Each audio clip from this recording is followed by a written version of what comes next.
பால்னாலே சத்தான ஒரு உணவு. அதுலயும் கன்று போட்டு 3 நாள் தொடர்ந்து கறக்கிற அந்த பால்ல தான் தனி சிறப்பே இருக்கு. அப்படி கறந்த அந்த பால்ல பனைவெல்லம், மிளகு, சுக்கு எல்லாம் சேர்த்து சீம்பால் கட்டிகளா செய்வாங்க. அதை சாப்பிட அவ்வளவு அருமையா இருக்கும். இது எப்பவுமே கிராமங்கள்ல செய்யக்கூடிய முக்கியமான ஒரு உணவு. இதை அக்கம் பக்கம் உறவினர்களோட பகிர்ந்து சாப்பிடுவோம்.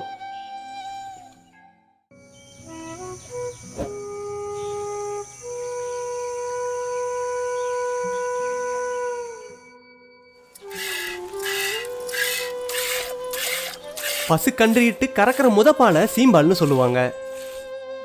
அப்படி கறந்த பால்ல 1.5 லிட்டர் பாலை இப்ப பயன்படுத்திக்கிட்டோம்.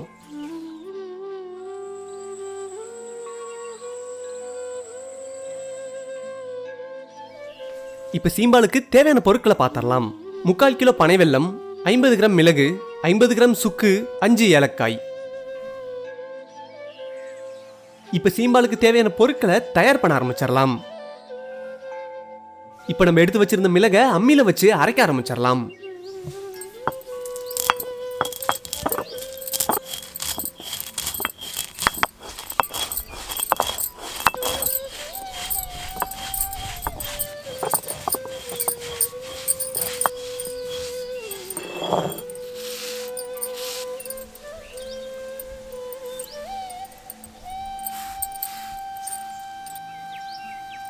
மிளகை அரைச்சிக்கிட்டாச்சு. இப்ப சுக்கையும் அம்மியில வச்சு நசுக்க ஆரம்பிச்சிடலாம்.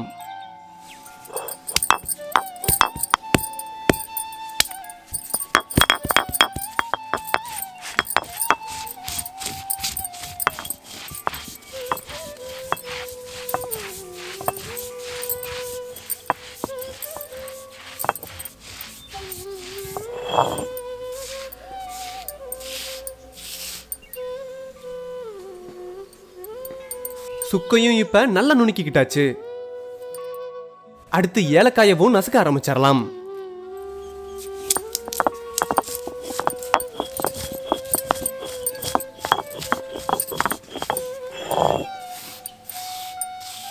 ஏலக்காயவும் நல்லா நசுக்கி எடுத்துக்கிட்டாச்சு. இப்ப பனை வெல்லத்தையும் தூள் பண்ணி எடுத்துக்கலாம்.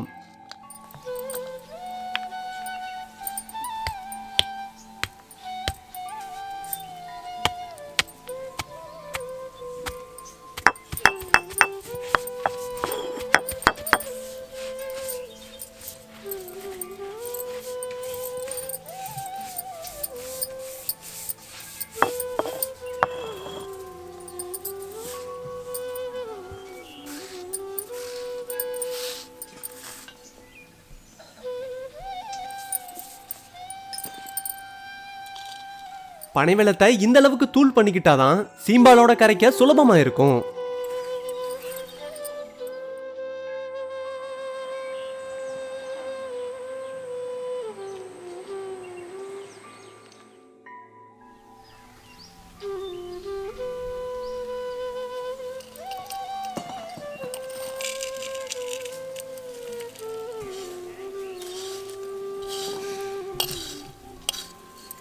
இப்ப நம்ம தூள் பண்ணி வச்சிருந்த பனை வெல்லத்தோட சீம்பாலை சேர்த்து நல்லா கரைக்க ஆரம்பிச்சிடலாம்.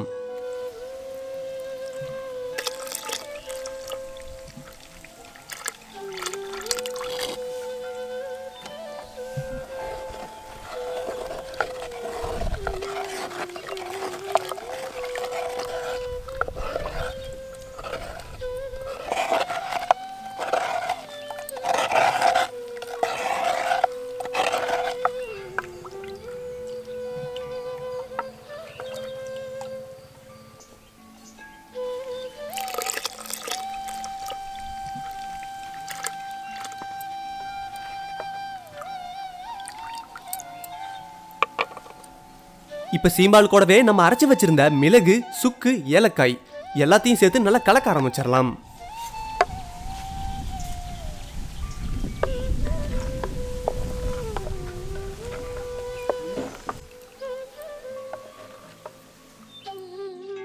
பாலை நல்லா கலக்கிட்டு இப்போ ஒரு வெள்ளை துணியால சட்டியை நல்லா இறுக்கமா கட்டிடலாம். நம்ம சீம்பால நீராவியில தான் வேக வைக்க போறோம். அப்படி வேக வைக்கும் போது நீரோட கலக்காம இருக்க இந்த மாதிரி துணியால இறுக்கமா கட்டுவாங்க.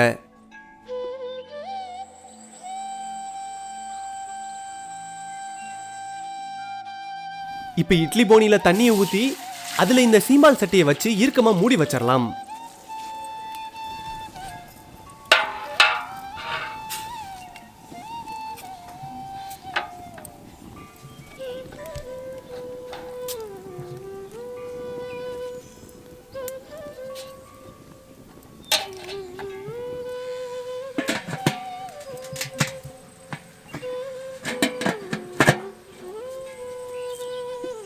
கிட்டத்தட்ட அரை மணி நேரம் சீம்பால் இப்ப நல்லா வெந்துருச்சு.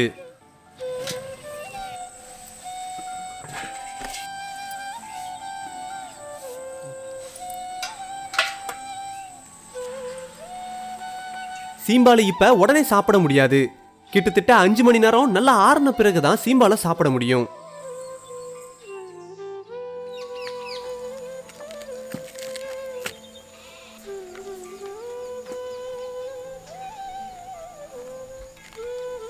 சீம்பால் இப்ப நல்லா ஆறி சாப்பிட தயாராயிடுச்சு.